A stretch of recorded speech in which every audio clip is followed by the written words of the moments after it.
Virus this morning. Truth is, it's shutting most everything else down. Global deaths have surpassed 21,000. In the States, over 65,000 confirmed cases and over 900 deaths. The National Guard has been deployed in all 50 states to assist with the response. Ed, if we compare the US response to the likes of China, Spain, Italy, even us here in Australia, how are they doing? Like Italy, except there are a couple of smart, hard-working governors trying to stop this spread. If you'll notice, California, because it's a gateway, and New York, because it's a gateway, have the most cases and have the biggest job of trying to arrest those cases because they also have the most heterogeneous population. They're from all over the world, and some people don't even understand the language, and others go to home remedies and the like. So it's going to be tough to get it under control, even though those governors have 75 million people that they're pushing in the right direction. It's going to take more, though, and that leadership has to come from the top, and obviously it is not. Uh, the poor Dr. Fauci is now off the stage entirely because he has nothing but bad news, and Trump doesn't want to hear bad news. There is one good piece of news. The $2 trillion package passed both houses last night. So a relief is on the way in every way you can imagine, including something I didn't think would ever happen in the United States. They're using unemployment insurance to pay workers their wages. This is very good news. Now, if that turns into actually those workers raising their skill levels and the like, the United States could come out of this better than they are. But there's no fast move here, no quick fix.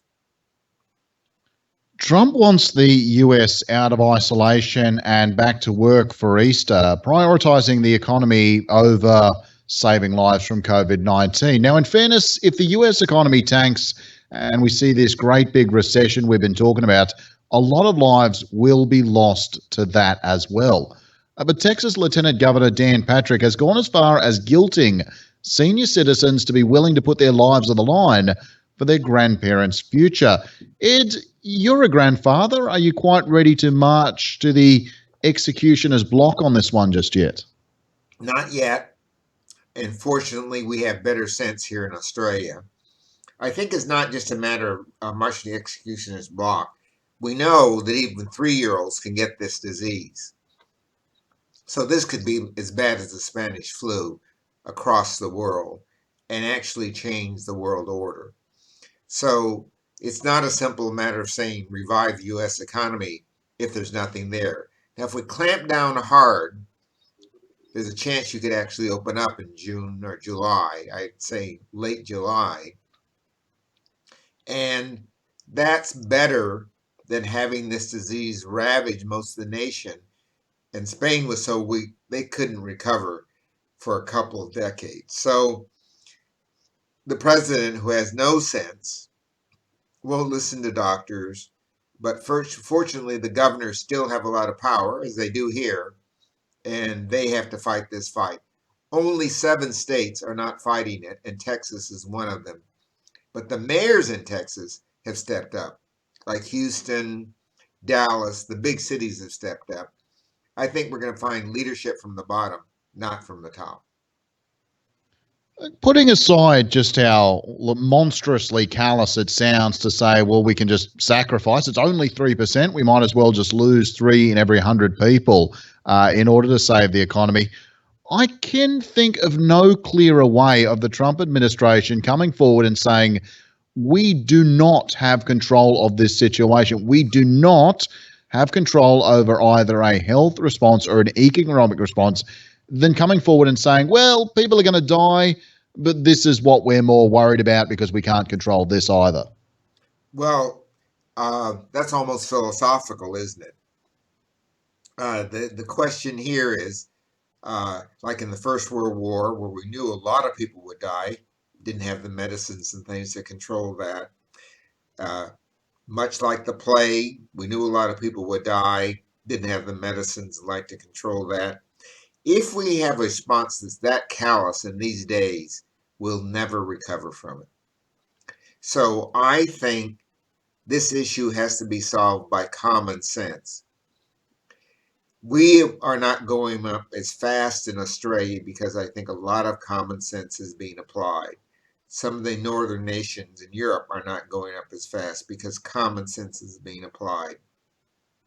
A combination of common sense in the summer months may help us get through this. That's not to say a lot of lives won't be lost. A lot will be. We're talking about in the United States probably 1 million or so. But let's not make it 5 or 10 million, where everyone has this scar in the family. Wanted to return to the stimulus package you mentioned before, $2 trillion, the largest such package in US history. Ed, where is this going to need to go? And is it going to be enough to save them and realistically the rest of us? I don't know the answer to that ultimately, but for the moment it will. The US is doing something that California did a couple of decades ago by turning unemployment insurance into reemployment insurance, making payments to workers who are unemployed and ask them to start looking at ways to either improve themselves on their current jobs or get skills for other jobs. A lot of workers have taken advantage of that. So I think there's a possibility here that next time you go to a restaurant, everything will be on computer screens as it is in a lot of airports. I think that we'll find an awful lot of automation going on everywhere at the end of this, and smarter, healthier workers and much healthier lifestyles. So there is something at the end of the tunnel here. And I think the idea of using the unemployment insurance in this way makes an awful lot of sense. The other thing of $1,000 check to every Americans didn't make much sense because what do you do after you spend that $1,000? This is a wage, and it's not 100% of your wages, but it's 60 or 70%. People will be able to pay their mortgages and the like, and the wolf will be away from the door as long as they stay out of the pubs. Obamacare, coincidentally, Obamacare turned 10 this week in the form, let's say, before Trump took office, in the original imperfect form that Barack Obama managed to cram through.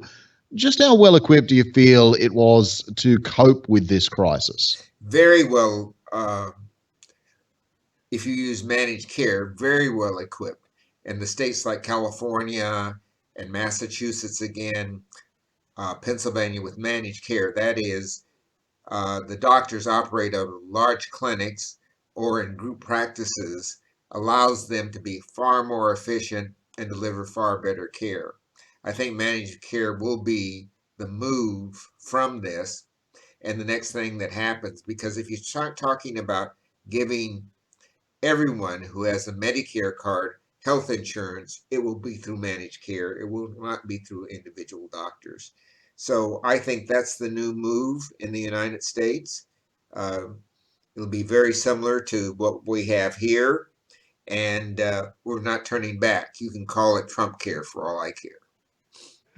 Oh, that Just in was terms of what's next, Trump and Republicans haven't been able to kill off the Affordable Care Act, and now in the midst of this crisis, well, a lot of conservatives are starting to wonder if socialist healthcare might not be the worst thing in the world, at least as a one-off response to this kind of crisis.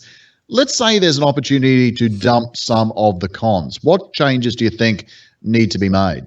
well. The first thing you do is make sure that people who have current illnesses. A friend of mine I just heard today has got this disease, and I hope he's covered. But he had an underlying condition. And let's hope all those underlying conditions are now covered.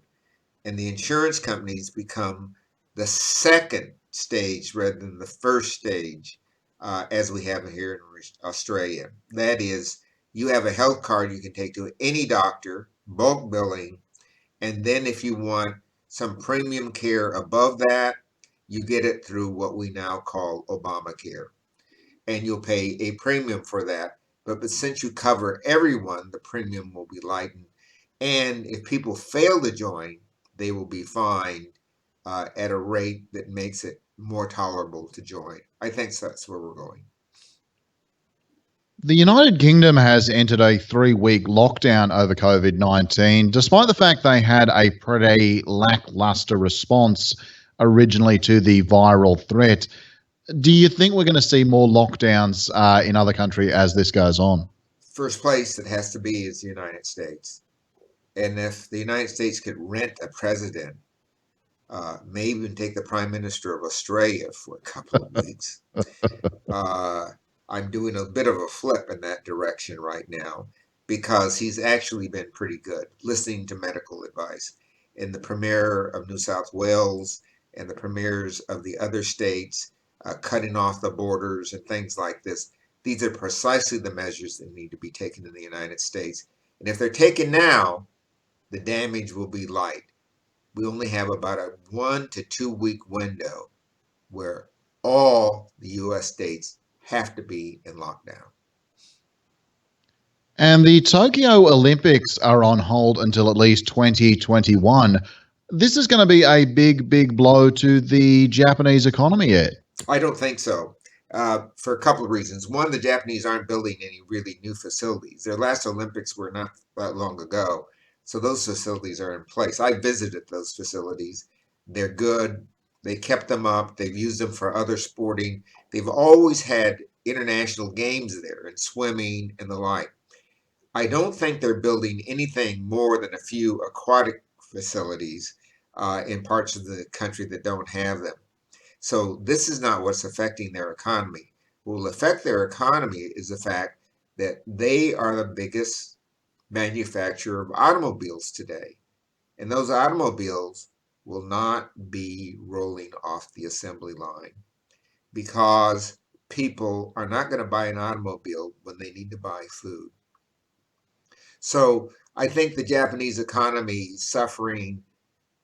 Maybe the Olympics is the signal of what it's going to suffer, but it'll be suffering this way for a long time. The thing that they have to really worry about is the Indians' capacity to produce automobiles and the Chinese capacity to produce automobiles will continue to grow, cutting off large shares of their market. And the U.S.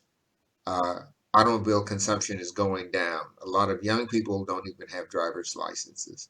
So this is a new world. And you and I are working from home. So that may be the way it is for a very long time to come. You may well be right. Before I let you go, amongst all this, we still have a race to the Democratic nomination. Bernie Sanders, the little engine that could, he's still not bound out of the race. What's the latest? Well, I think he's trying to get some concessions from Biden to show his people that he got something for all the money they thrown his way. And he'll probably step in the choice for vice president and the choices for other cabinet secretaries, showing his weight in the party. And as he should, he's run a very good, hard race. It needs to be recognized.